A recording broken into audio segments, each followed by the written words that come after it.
अच्छा लगा, एक दूसरे से हम लोग ने बातों को बांटा और परमेश्वर का धन्यवाद हो। So I don't want to take up too much time. I just want to go right into the Word of God. I feel the Holy Spirit is sharing something to me as well, and I pray that will be a blessing for you as well. और बहुत ज़्यादा समय ना लेते हुए मैं परमेश्वर के वचन में जाना चाहूँगा और मुझे आज पवित्र आत्मा मुझसे कुछ बाँट रहा है और वो ही मैं आप लोग से बाँटना चाहूँगा। I'm going to not going to go deep into theology or anything along those lines. Just a simple thought to empower and to encourage you. और बहुत ज़्यादा गहराई में, बहुत ज़्यादा लंबा समय होते हुए मैं नहीं लूँगा, लेकिन कम और सब संक्षेप में मैं आप लोग को प्रोत्साहित करने के लिए बाँटूँगा। Let's go to the book of First Chronicles, chapter number 14.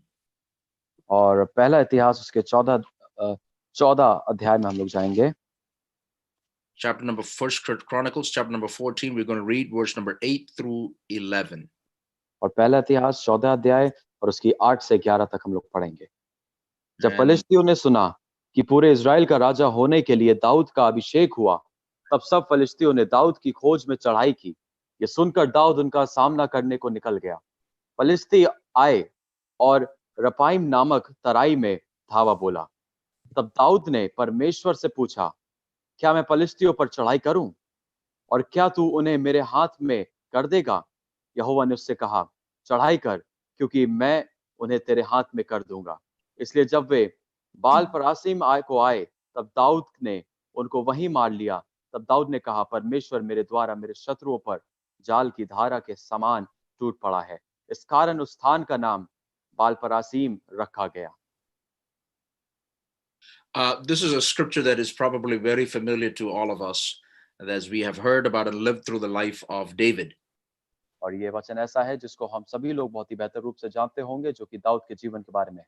You know that this is right after, if you read from the book of First Samuel and understand this chronologically, one of the things that is happening is that David had just been anointed as king. और यदि आप पहले शमूएल के बाद से इसको आप पढ़ेंगे तो आप समझ जाएंगे कि तब की कहानी है जब दाऊद का अभिषेक हुआ था राजा होने के लिए। And you know that God has an amazing destiny and an amazing goal for David. और आप जानते हैं कि परमेश्वर का दाऊद के लिए एक बहुत ही अद्भुत मंजिल थी।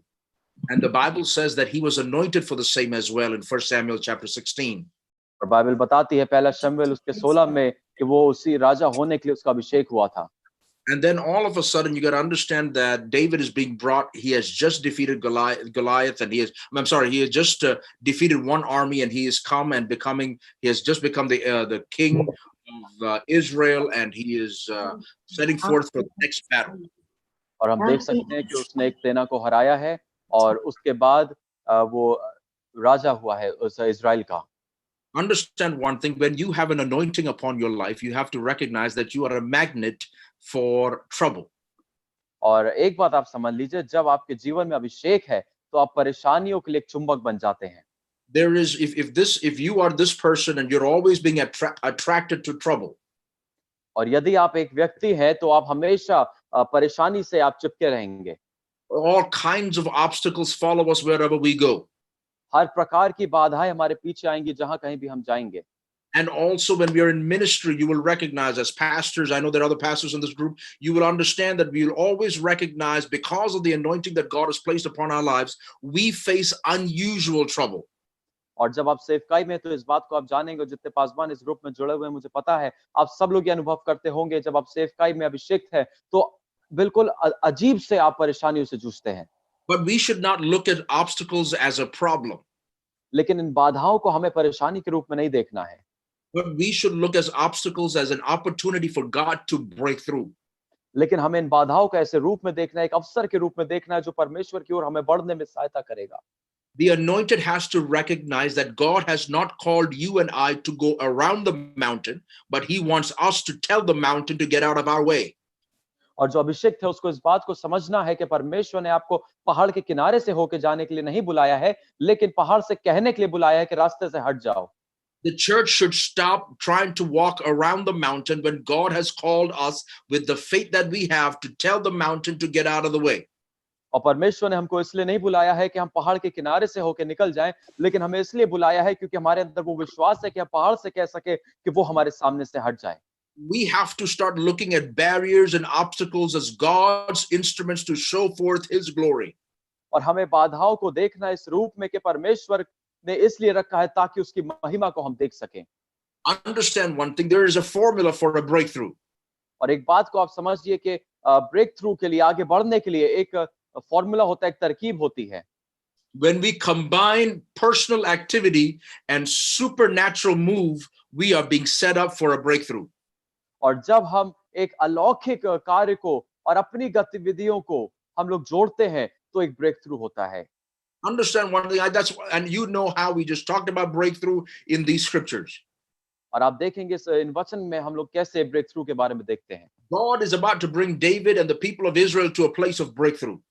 और परमेश्वर दाऊद को और इजराइल के लोगों को एक ब्रेक थ्रू, एक उन्नति की ओर लाने को है। But how did they come to that place in the first place? लेकिन वो लोग उस स्थान तक पहुंचे कैसे, पहले ये देखें। The Bible says like this in verse number 8, now when the Philistines heard that David had been anointed king over all Israel. और बाइबल 8वीं आयत में इस प्रकार से कहती है, जब फिलिस्तियों ने सुना कि पूरे इजराइल का राजा होने के लिए दाऊद का अभिषेक हुआ है। When you have an anointing upon your life, you got to understand the world will hear it. और जब आपके जीवन के ऊपर अभिषेक आएगा तो आप इस बात को समझिए कि पूरा संसार सुनेगा। And that is why we attract trouble. It is not because of anything wrong that you did. It's the fact that the anointing speaks through us and the world will hear it. और इस वजह से हम परेशानियों को अपनी ओर आकर्षित करते हैं, इसलिए नहीं क्योंकि आपने कुछ गलत किया, लेकिन इसलिए जब आप अभिषेक में होते हैं तो संसार सुनता है।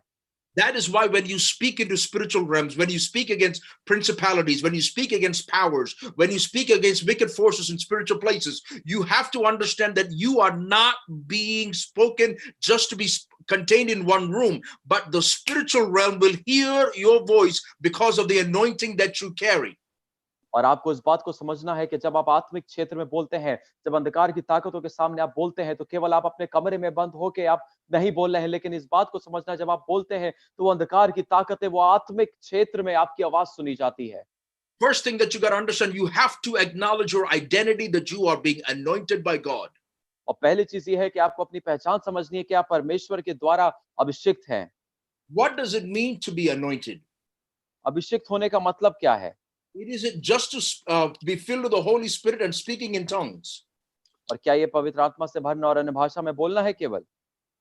If you go to the Gospel of Luke chapter number 4, और यदि आप लूका 4 में जाएं we will see how Jesus defines what anointing is for. तो आप देखेंगे कि यीशु मसीह ने कैसे बताया कि अभिषेक क्या है। He says in verse number 18, the Spirit of the Lord is upon me because he has anointed me. और इसमें आप देख सकते हैं 18 आयत में लिखा है, प्रभु का आत्मा मुझ पर है इसलिए कि उसने कंगालों को सुसमाचार सुनाने के लिए मुझे अभिषेक किया है। And the reason why he has anointed you is to preach the gospel to the poor, to heal the brokenhearted, to proclaim liberty to the captives, to bring sight to the blind, to set liberty for those who are oppressed, to proclaim the acceptable year of the Lord. और आपके ऊपर अभिषेक इसलिए है ताकि आप कंगालों को सुसमाचार सुनाएं और बंदियों को छुटकारा दिलाएं, अंधों को दृष्टि दिलाएं और सुसमाचार का प्रचार करें और दबे कुचले हुओं को आप छुड़ाएं। So when you are anointed, there is a group of people that will be attracted to you. और जब आप अभिषेक्त होंगे तो लोगों का एक झुंड है जो आपकी ओर आकर्षित होगा। The poor people will be attracted to you, poor in their spirit. जो आत्मा में गरीब है वो आपकी ओर आकर्षित होंगे। The broken-hearted will be attracted to you. टूटे हृदय वाले आपकी ओर आकर्षित होंगे। The captive will be attracted to you. और जो बंधन में है वो आपकी ओर आकर्षित होंगे। The blind will be attracted to you. जो अंधे हैं वो आपकी ओर आकर्षित होंगे। The oppressed will be attracted to you. और जो दबे कुचले हैं वो आपकी ओर आकर्षित होंगे। And above all, the Lord will be attracted to you. और इन सब से बढ़कर वो प्रभु आपकी ओर आकर्षित होगा। So anointing is very attractive. तो जो अभिषेक है वो बहुत ही आकर्षक है। So when the enemy will hear about your anointing, he is being drawn to you. और जब शत्रु आपके अभिषेक के बारे में सुनेगा तो वो आपकी ओर खिंचा चला आएगा। When you see troubles in ministry, when you see troubles in your home, when you see troubles with people coming into the faith or staying in the faith, you have to understand that there is a particular call that God has put upon your life. And because of that call, oppression, suppression, blindness, all these things will be attracted to you, to your ministry, to your church. और आपको इस बात को समझना है कि जब अपनी सेवकाई में आप कठिनाइयों को देखते हैं, लोग विश्वास में आते हैं, जाते हैं, इस बात को आपको समझना है कि जितने लोग परेशान हैं, ग्रसित हैं, दबे कुचले हैं, बंधन में है, वो सब आपकी ओर देखते हैं छुटकारे के लिए। Let me pause for a second and ask you this question. Who are you attracting with your anointing? और 2 मिनट रुक के मैं आप लोग से ये प्रश्न पूछना चाहूंगा कि आप किसको अपने अभिषेक से आकर्षित कर रहे हैं? Your anointing is necessary to be overflowing into a group of people that are still seeking who God is. और ऐसा जरूरी है कि आपका अभिषेक ऐसे लोगों के बीच में बहे, ऐसे लोगों के झुंड में हो जो अभी भी परमेश्वर की उपस्थिति को खोज रहे हैं, जो छुटकारा खोज रहे हैं। So understand, for a breakthrough, you have to identify who you are, just like the enemy has identified who you are, that you are anointed. और आपको एक ब्रेक थ्रू के लिए, एक आगे बढ़ोतरी के लिए आपको इस बात को समझना है कि आप कौन हैं, जैसे कि शत्रु ने पहचान लिया है कि आप कौन हैं। When a country comes to attack another country, let's just say Kuwait is going to come and attack India. I'm just picking two random countries. और जब भी कोई एक देश दूसरे देश पर हमला करने के लिए आता है, मान लीजिए ऐसे उदाहरण के लिए कुवैत अगर भारत पे हमला करने के लिए आता है, Kuwait will know all about all that they need to know about attacking India. तो वो कुवैत जो है वो सारे तरीकों को जानेगा जो उसको जानने की आवश्यकता है भारत पर हमला करने के लिए। But it is also important what India should know what Kuwait thinks about India. लेकिन ये भी जरूरी है कि भारत भी जाने कि कुवैत भारत के बारे में क्या सोचता है, Because that will give us a good impression of what our enemy thinks about us. क्योंकि ये एक अच्छी जांच देगा, जानकारी देगा कि शत्रु आपके बारे में क्या सोचता है। So when you're going through trouble, understand one thing: the enemy knows who you are and what is inside of you. और जब आप परेशानी से गुजर रहे हैं तो इस बात को आप समझें कि शत्रु जानता है कि आप कौन हैं और आप किस चीज से गुजर रहे हैं। Understand one thing: your name is written in heaven, but your anointing is known in hell. और आप इस बात को समझे कि आपका नाम तो स्वर्ग में लिखा गया है, लेकिन आपका अभिषेक नरक में नहीं है। Can we lift up our hands and bless the Lord this evening? कि अपने हाथों को उठा के परमेश्वर की स्तुति कर सकते हैं आज की शाम। Now, not only is your identity matter, और केवल आपकी पहचान से फर्क नहीं पड़ता, but we also have to see how David tried to attack this issue. आपको ये भी देखना होगा कि इस समस्या का सामना दाऊद ने कैसे किया। The Bible says in verse number, let me give you an idea of what is going on here. और मैं आपको एक चीज बता दूं क्या हो रहा है। The Philistines have come to attack David and the people of Israel inside a valley. और एक तराई के बीच में दाऊद पर हमला करने के लिए और उसके लोगों पर हमला करने के लिए शत्रु आते हैं। It is called the Valley of Rephaim. और ये रेफाइम की तराई कहलाती है। And the term Rephaim itself means giants. रेफाइम का मतलब अपने आप में ही एक विशालकाय है। And the Philistines are threatening David to come down into the valley to fight. और ये फिलिस्ती जो है वो दाऊद को धमकी दे रहे हैं, उसको उत्साह है कि उस तराई में आके लड़े। But the thing that David did was verse number 10. और 10 आयत में हम देख सकते हैं, David inquired of God, saying, "Shall I go up against the Philistines?" तब दाऊद ने परमेश्वर से पूछा, क्या मैं फिलिस्तियों पर चढ़ाई करूं? I don't know how it is translated in Hindi, but the original Hebrew and in some versions in the English Bible, it says, "Shall I go up to the Philistines?" और Against मुझे the नहीं पता हिंदी में अनुवाद कैसे हुआ, लेकिन जो सही अनुवाद है इब्रानी से वो ये है कि क्या मैं ऊपर जाऊं फिलिस्तियों के विरोध में। Understand that the enemy is standing in the valley. और आप ये समझिए कि जो शत्रु है वो तराई में खड़े हैं, They are on the bottom. वो बिल्कुल नीचे हैं। Any natural person would say, if I'm going to fight my enemy, I will go down to where my enemy is. और कोई भी स्वाभाविक व्यक्ति होगा वो ये कहेगा, यदि मुझे अपने शत्रुओं से जो कि तराई में है उनसे लड़ना है तो मुझे नीचे जाना होगा। But do you understand that David says, I am going to go up away from the enemy, I'm going somewhere else. लेकिन दाऊद यहाँ पर कहता है कि मुझे ऊपर जाना है, उन शत्रुओं से दूर कहीं और जा रहा है वो। You have to understand, child of God, that no matter how powerful, how anointed you might be, you have to recognize that you have a place to go fight the battles and the Philistines that you have. और आपको इस बात को समझना, इससे फर्क नहीं पड़ता आप कितने भी ज्यादा आप अभिषिक्त हैं, एक ऐसा स्थान है जहां पर आपको जाना है अपने शत्रुओं से लड़ने के लिए। That is to go up to the mountain of God. और वो है ऊपर परमेश्वर के पहाड़ पर जाना। No matter how much the enemy is trying to choke you or try to call you down to their battlefield, और इससे फर्क नहीं पड़ता कि शत्रु आपको कितना ज्यादा उनके युद्ध क्षेत्र में बुला रहा है। a true child of God, an anointed child of God, understands that his help comes from the Lord who has created the heavens and the earth. David says, I will lift up my eyes to the hills. From whence does my help come from? My help comes from the Lord who has created the heavens and the earth. और जो सच्चा परमेश्वर का दास है, जो सच्चा परमेश्वर का संतान है, वो अपनी ओर, वो अपने आप को पहाड़ की ओर लेके जाएगा, क्योंकि जैसा भजन संहिता में लिखा है कि मैं पर्वतों की ओर देखूंगा, मेरी सहायता कहां से आती है? मेरी सहायता यहोवा से आती है, जिसने आकाश और पृथ्वी को बनाया। When the devil is telling you to come down and fight on his territory, an anointed man of God, an anointed woman of God has to understand that is not where I will fight. I will go up to the place where the Lord is and I will fight my battle there. और जब शत्रु आपको बुलाता है, शैतान बुलाता है कि नीचे जाके उसके क्षेत्र में लड़ो जाके, तो आपको इस बात को समझना है कि वो आपका युद्ध क्षेत्र नहीं, लेकिन आपको परमेश्वर की ओर, उसके ऊपर जाना है और वहां से आपको लड़ाई लड़नी है। Understand that the valley is the devil's strategy for death. और आप ये बात को समझिए कि जो तराई है वो शैतान का तरीका है, उसका चाल है मौत के लिए। The Bible says, yea, I walk through the valley of the shadow of death. Valleys are symbolisms of death. और वचन बताता है यदि मैं मौत की तराई से भी गुजरूं, तो जो ये तराई है ये मौत को दर्शाती है। But when the enemy is calling, let me tell you to the church that we are not ones to follow the voice of our enemies, but we are ones that are to follow the voice of God and go to a much more higher place. That is our refuge, that is our strength, that is our fortified place. और जब शत्रु हमें बुलाता है युद्ध के लिए नीचे, तो इस बात को आप समझ जाइए कलीसिया कि आपको ऊपर जाना है, पहाड़ की ओर जाना है, जो कि आपका मजबूत और दृढ़ गढ़ है। Heaven is our place of victory. और वो स्वर्ग हमारे विजय का स्थान है। But our high place is our prayer closet. लेकिन हमारा जो उच्च स्थान है वो हमारा प्रार्थना का कमरा है।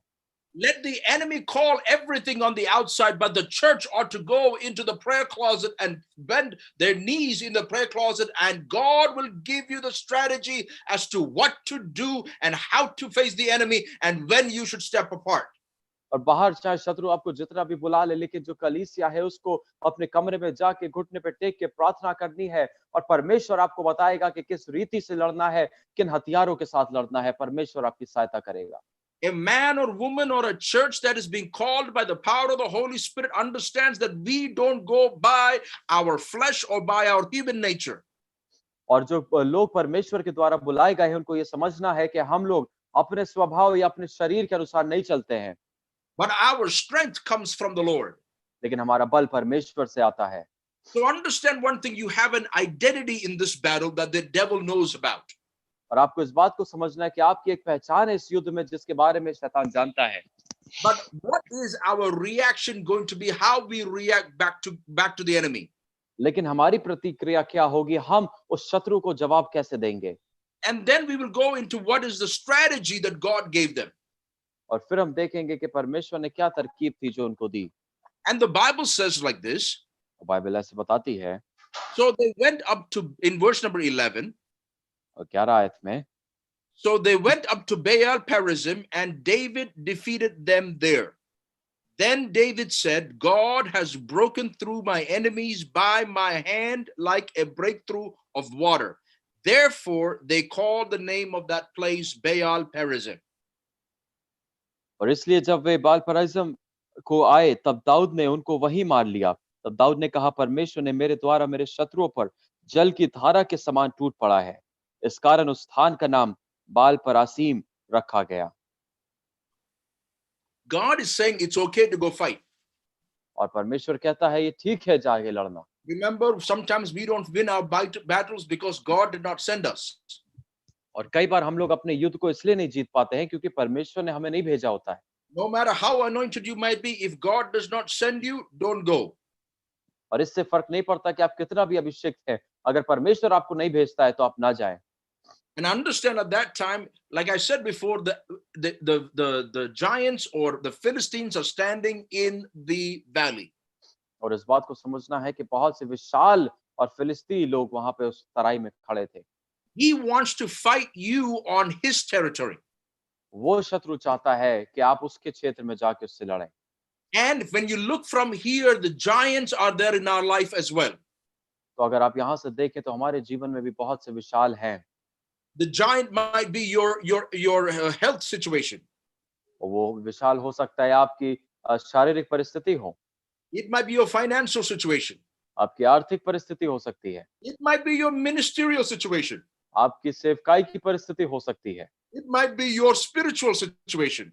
और आपकी आत्मिक परिस्थिति भी हो सकती है। But whatever your situation might be, unless God tells you to go fight, don't go to fight. लेकिन आपकी जो भी परिस्थिति हो, जब तक परमेश्वर आपसे ना कहे जाके लड़ने के लिए अपना लड़ें। And then when you go out to step out to fight, God is trying to tell you something, and you have to understand how David responded. और जब आप जाके लड़ते हैं, जब परमेश्वर आपसे लड़ने के लिए कहता है जाके, तो आपको एक बात देखनी है कि दाऊद ने अपनी प्रतिक्रिया कैसे दिखाई। Understand that there is a difference between reaction and response. और एक बात को आप समझें कि प्रतिक्रिया दिखाने में और एक जवाब देने में एक फर्क होता है। People confuse reaction to become response. और लोग आपके जो प्रतिक्रिया है उसमें और आप क्या बदले में करते हैं उसमें थोड़ा दुविधा में हो जाते हैं। If someone comes to your house and tells you that petrol is on sale at this petrol station, और यदि आपसे कोई आके कहता है कि पेट्रोल पर एक भारी छूट हो रही है उस पेट्रोल पंप पे, your reaction will be like, wow, I did not know that was on sale. तो आपका जो बर्ताव होगा वो ये होगा, अरे वाह, मुझे तो नहीं पता था कि पेट्रोल पर छूट है। But when you take your two-wheeler or your car and go to the petrol station, that is what you call response. लेकिन जब आप अपनी गाड़ी को 2 पहिया या 4 पहिया को लेकर वहां पे जाते हैं तो वो आपकी प्रतिक्रिया है। Understand, when we hear bad news or when we get news of fear, we might react. और जब आप कोई बुरी खबर को सुनते हैं तो हो सकता है आप उस पर कुछ जवाब दे या कुछ करें। But the response has to come from heaven. लेकिन जो प्रतिक्रिया है वो परमेश्वर से आना चाहिए। How we respond really matters, child of God. हम कैसे अपनी प्रतिक्रिया को दिखाते हैं ये वाकई में बड़ा मायने रखता है। The Bible says again that we went up to Baal Perazim. और बाइबल बताती है कि वो ऊपर गया बाल फरिज्म की तरफ। Where is the enemy? They're down in the valley. और शत्रु कहाँ है? शत्रु नीचे तराई में है। But David is going in the opposite direction to go fight the enemy somewhere else. लेकिन जो दाऊद है वो विपरीत दिशा में जाता है शत्रुओं से लड़ने के लिए। And the Bible says that the enemy was up there and David defeated the enemy up there. और बाइबल बताती है कि वो शत्रु वहां ऊपर थे और दाऊद ने शत्रुओं को वहां ऊपर से हराया। All your enemies have to be defeated in your prayer closet. और आपके सारे शत्रुओं को आपकी प्रार्थना के कमरे में हराया जाना चाहिए। All of that has to be done there, but the execution can happen somewhere else. Every enemy has to be defeated inside of your prayer closet. और जितने भी शत्रु हैं वो सब आपके प्रार्थना कमरे के अंदर हराए जाने चाहिए। सारा आप अपनी प्रतिक्रिया को प्रार्थना कमरे के अंदर करेंगे, हो सकता है उसका फल कहीं बाहर हो रहा हो। In an upper room is where you have to defeat your enemy. और एक ऊपरी कमरे में आपको अपने शत्रुओं को हराना है। You have to understand, in America, one of America's bird, just like India has peacock, our bird is the eagle. और जैसे कि भारत का राष्ट्रीय पक्षी मोर है, उसी तरीके से अमेरिका का राष्ट्रीय पक्षी चील है। One thing about an eagle you have to understand, they eat snakes. और एक चीज आपको जो चील के बारे में समझनी है वो ये है कि वो सांप को खाती हैं। And it is very interesting how he comes and grabs a snake. और ये बहुत ही रुचिदायक बात है कि कैसे वो आके सांप को पकड़ती है। What the eagle does, it comes straight down into the valley and grabs the snake. और जो चील करती है वो सीधे तराई में जाती है और वहां से सांप को पकड़ लेती है। And when he grabs the snake, the snake will start to fight everything and it can against the eagle. और जब वो सांप को पकड़ लेती है झपट्टा मार के, तो सांप पूरी कोशिश करता है झटपटा के खुद को छुड़ाने की। But what the eagle does is take the snake to a higher place. लेकिन जो चील है वो क्या करती है? वो सांप को एक ऊंचे स्थान पे ले जाती है। The eagle never fights the snake on the ground. और चील कभी भी सांप से नीचे जमीन पे नहीं लड़ती। It takes the snake all the way to the top of the mountain. और वो पहाड़ की चोटी पर उस सांप को ले जाती है। And by the time the snake and the eagle makes it to the top of the mountain, और जब तक वो सांप और चील उस पहाड़ की चोटी तक पहुंचते हैं, the snake is already dead. सांप मर चुका होता है। The eagle did not fight it. The eagle did not bite it. The eagle did not snatch it. The eagle did not fight or anything. और ना तो चील ने उससे लड़ाई करी, ना उसको मारा, ना फाड़ा, कुछ भी नहीं किया। The reason why the snake cannot survive, did not make it to the top of the mountain is because it cannot survive in that atmosphere. और जो सांप उस वहां तक पहाड़ी तक जिंदा नहीं पहुंच पाया, वो इसलिए क्योंकि उस वातावरण में वो नहीं रह सकता। Snakes are supposed to be powerful down in the valley. और जो सांप है उनको सामर्थ्य होते हैं नीचे तराई पे। But what an eagle did was take this into the atmosphere where the eagle was comfortable. लेकिन चील क्या करती है, उस सांप को ऐसे स्थान पे ले जाती है, ऐसे वातावरण में ले जाती है जहां पर चील आराम से शक्तिशाली है। When the snake got into the atmosphere where the eagle was comfortable, guess what? You don't have to fight that snake. The snake already died because it was in an atmosphere that only the eagle can perform.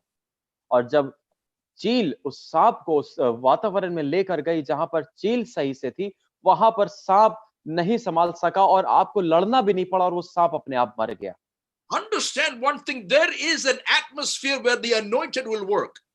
और एक बात को आप समझे कि वहां पे एक वातावरण होगा जहां पे अभिषिक्त काम करते हैं। No matter how big your giant might be, no matter how small your snake might be, bring them into the atmosphere where the anointed operates. और इससे फर्क नहीं पड़ता कि आपका विशाल कितना बड़ा है या आपका सांप कितना छोटा है, आप उनको ऐसे वातावरण में लेकर आइए जहां पे अभिषिक्त कार्य करते हैं। And you don't have to fight because the battle belongs to the Lord. और आपको नहीं लड़ना पड़ेगा क्योंकि युद्ध परमेश्वर का है। And the enemy will be defeated in the comfort zone of the anointed. और शत्रु जो है वो अभिषिक्त के सुविधान क्षेत्र में हरा दिया जाएगा। Understand one thing, child of God. I don't know what you're fighting. I don't know how big your problem is. I don't know how minute your problem might be. But I want to tell you one thing, that you ought to create an atmosphere where the Holy Spirit will come down and tell you the strategy of how things ought to be done, and bring your enemy into your war room so that God can perform in your war room and bring you victory the way He wants you to do. और मुझे नहीं पता आप किस परिस्थिति से गुजर रहे हैं, किस परिस्थिति से आप लड़ रहे हैं, बड़ी है या छोटी है, लेकिन एक बात मैं आपको बताना चाहूंगा कि आप एक ऐसा वातावरण बनाएं जहां पे पवित्र आत्मा आए और वो आपको वो तौर तरीके बताए कि आपको कैसे लड़ना है, और आपके शत्रु को वो आपके प्रार्थना के कमरे में लाकर वो पराजित करने पाए। Understand one thing also, another thing that David does is this. और एक और चीज जो दाऊद करता है, Read verse number 11 like this. They went up to Baal Perazim. They had a breakthrough. They won the battle there. And then David called that place Baal Perazim. और वे बाल परिज्म को ऊपर गया और दाऊद ने वहां पे प्रार्थना करी और वहां पे उसने शत्रुओं को हराया और उसके बाद उसने उस स्थान का नाम बाल परसीम रखा। They went up to Baal Perazim. वो बाल परसीम को ऊपर गया। They defeated the enemy there. उन्होंने शत्रु को वहां पे हराया। They had their breakthrough there. वहां पर उनको विजय मिली। But the Bible says then they called that place Baal Perazim. और फिर बाइबल बताती है कि उसके बाद उन्होंने उस स्थान का नाम बाल परसीम रखा। How can you go to a place where it does not have the name after the battle is done? और आप कैसे ऐसे स्थान पे जा सकते हैं जहां पे जिसका नाम युद्ध के बाद रखा गया हो? David had a level of faith that he received from his prayer closet. और दाऊद का एक अच्छा स्तर था विश्वास का जो उसको उसके प्रार्थना के कमरे से मिला था। David was told by God that I will bring you a breakthrough, I will bring you victory. और परमेश्वर ने दाऊद को बताया था कि मैं तुम्हें विजय दिलाऊंगा, मैं तुम्हें उन्नति दिलाऊंगा। David did not move away because he saw the size of the giants that was in Rephaim. और दाऊद इसलिए उधर नहीं गया क्योंकि उसने रफाइम में जो विशाल थे उनके आकार को देखा। But because God had already spoken, he did not care about the size of the giant. क्योंकि परमेश्वर पहले ही बोल चुके थे, इसलिए उसने विशाल के आकार के अनुसार चिंता नहीं करी। But before he even goes to battle, लेकिन इससे पहले वो युद्ध में जाता, he already called out the place by faith. उसने विश्वास से ही उस स्थान का नाम रख दिया था। That should be our response. ये हमारी प्रतिक्रिया होनी चाहिए। Before you see victory, are you willing to act upon what God has already said? विजय देखने के लिए आपको उस पर अपनी प्रतिक्रिया दिखानी, उस पर कार्य करना है जो परमेश्वर ने आपसे पहले ही कह दिया है। Many times we are ones that are willing to take God's word in our back pocket and see what will happen in front. और कई बार ऐसा होता है, हम लोग वो लोग बन जाते हैं जो परमेश्वर के वचन को अपने पीछे की जेब में रखते हैं और आगे की ओर देखते हैं कि क्या हो रहा है। And if things go out the way it is supposed to go, we will say that God told me already.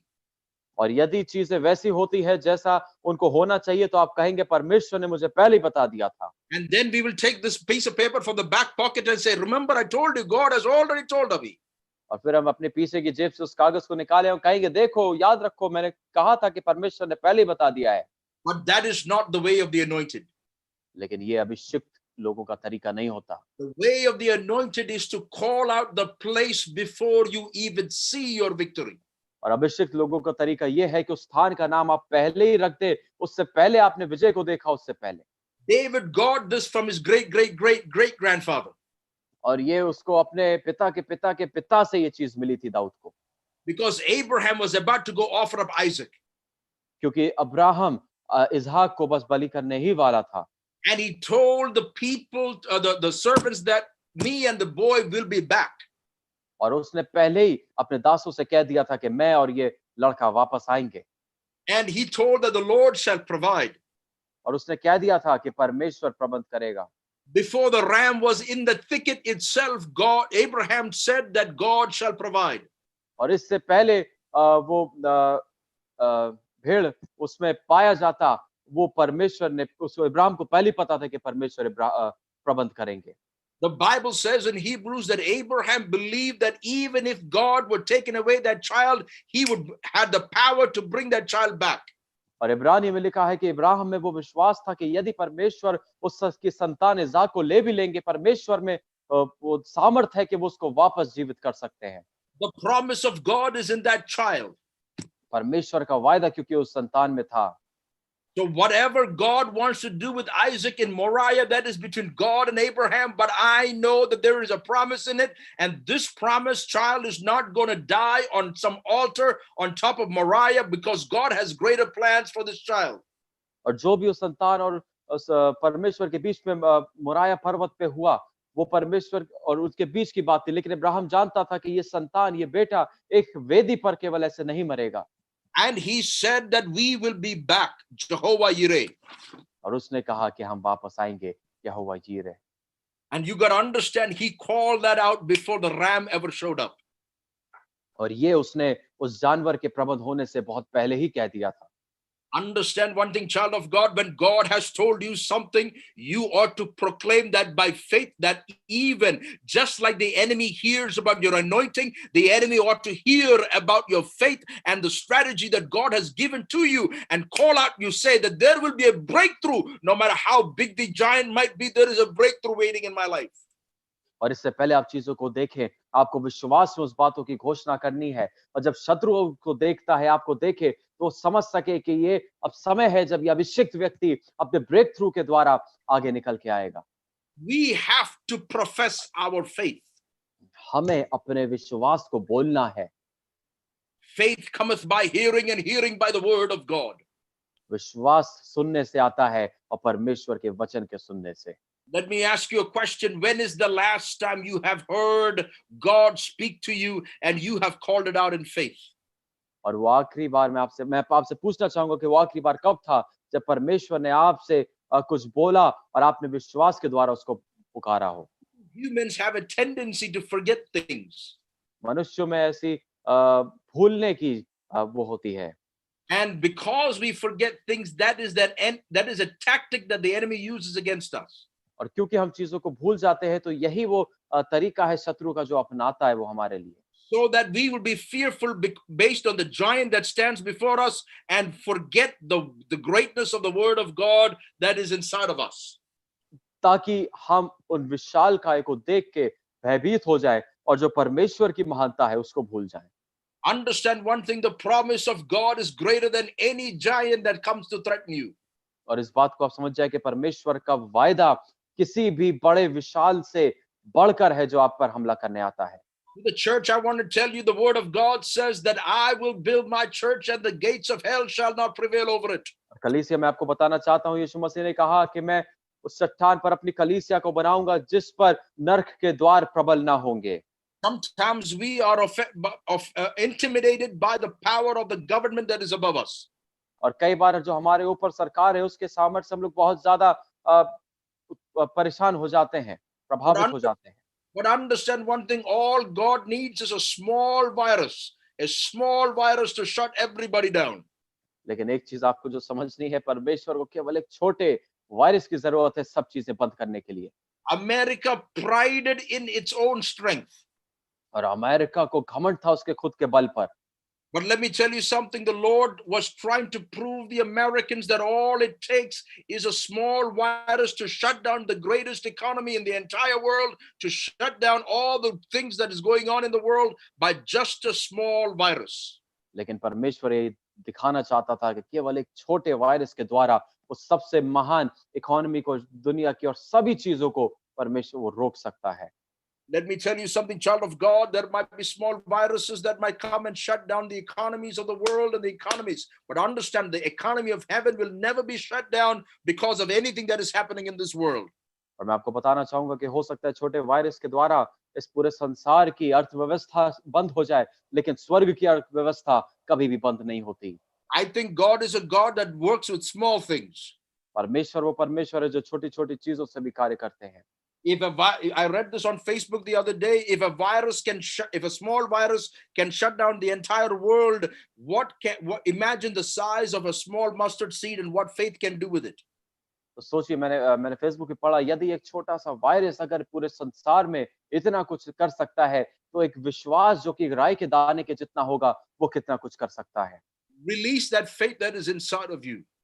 वो विश्वास जो आपके अंदर है उसको आप बाहर निकालें, For greater is he that is in you than he that is in the world.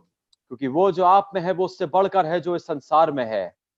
And we have to release the greatness of God based on what he has told us through his promises. और हमें परमेश्वर की महानता को अपने जीवन से बाहर निकाल के दिखाना है जो उसने हमसे वायदे किए हैं उसके अनुसार। To the church in Kanpur, I want to tell you, greater days are ahead of you. Kanpur की कलीसिया में आपको बताना चाहूंगा और भी महान दिन आपके सामने आने वाले हैं। But you have to recognize the anointing that has been placed upon you as a church. लेकिन आपको इस बात को पहचानना है कि कलीसिया के रूप में आपके ऊपर क्या अभिषेक डाला गया है। Everybody has an anointing that is specific to them. हर किसी के पास एक खास अभिषेक है जो कि उसके अनुसार है। A pastor's anointing is not what the praise and worship leader would have. और एक पासबान का अभिषेक वो नहीं होता है जो एक आराधना के अगुवे का अभिषेक होता है। But rather, when our anointing comes together, understand it will make a noise that the enemy will hear. लेकिन जब वो सारे अभिषेक एक साथ आते हैं तो एक ऐसी आवाज उठती है जो शत्रु सुनेगा।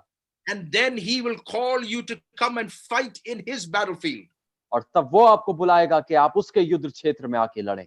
Don't be moved by his threat, but rather go into the presence of God on that holy hill and cry out to him. It doesn't matter how anointed you might be, how powerful you might be, how strong you might be, how well versed you are in the word. My friends, I will tell you, your strength is found in your prayer closet. और मैं आपको बताना चाहूंगा कि आप शत्रु के बहकावे में आके, उसकी धमकी में आके, उसके क्षेत्र में जाके आप ना लड़े, आप परमेश्वर की ओर जाए, ऊपर जाए। इससे फर्क नहीं पड़ता कि आप कितने अभिषिक्त है, इससे फर्क नहीं पड़ता आपको वचन कितना याद है, लेकिन जो सामर्थ है वो आपके प्रार्थना के कमरे में आपको मिलेगा। Fight the enemy's power in your prayer closet. आप शत्रु के सामर्थ से आप अपने प्रार्थना के कमरे में लड़े। And then when the Lord says go and fight, understand what by the time you even bring him back to your turf, he's already dead. और आप इस बात को समझे, जब परमेश्वर आपसे कहता है तुम उससे लड़ो, तो जब तक आप उससे जाके लड़ेंगे और जब तक आप उसको अपने आप वातावरण में लेकर आएंगे, तब तक वो पहले ही शत्रु मर चुका होगा। I'm praying that God will use your church to go into that, and the word of your anointing would go all over the land. और मैं चाहता हूं कि आपकी कलीसिया जो है वो अभिषेक में बढ़ती जाए और आपके अभिषेक की जो खबर है वो पूरे विश्व में फैल जाए। And when that happens, I pray that the anointing of God would rest in your way like it rested on Jesus, to make sure that you will proclaim the good news to the poor people. और जब ऐसा होता है तो मैं चाहूंगा कि वो परमेश्वर का अभिषेक आपके ऊपर ऐसे ठहरे जैसे कि यीशु मसीह के ऊपर ठहरा था कि आप गरीबों को सुसमाचार सुनाएं। And you can proclaim freedom to the prisoners, और बंधुआई वालों को आप छुटकारा प्रचार कर सकें। that you will bring sight to the spiritually blind, अंधों को आप जो आत्मिक तौर पे अंधे हैं उनको आप दृष्टि दिला सकें। to make sure that you take off the cap of oppression of the enemy against people's destinies. और जो लोग दबे कुचले हैं, जिन पर शत्रु ने दबा के रखा हुआ है, उसको आप शत्रु के हाथों से छुड़ा सकें। And you can proclaim the power of the Lord in the land of Kanpur. और आप कानपुर के क्षेत्र में परमेश्वर के सामर्थ्य को, उसके बल की आप घोषणा कर सकें। Don't wait for governments to change for that to happen. ऐसा होने के लिए आप सरकार के बदलने का इंतजार ना करें। When things are against you, that is where the glory of God is greater. जब चीजें आपके विरोध में होती हैं, तब परमेश्वर को बड़ी महिमा मिलती है। So my prayer is to the pastor and to everybody that you would rise upon like the wings of an eagle, and you would rise up and wait upon the Lord so that you will see the goodness of the Lord in the land of the living. मेरी प्रार्थना आपके पासबान और आप लोगों के लिए यह है कि आप उकाबों के समान आप उड़ेंगे और अपने बल को परमेश्वर में आप ताजा करते रहेंगे। Pastor Alvin, thank you very much for this opportunity. Can I pray for you? और मैं Yes, प्रार्थना Pastor. करता हूं। Yes, Let's Pastor. go to the Hallelujah. Lord in prayer this evening. Oh, Rababash.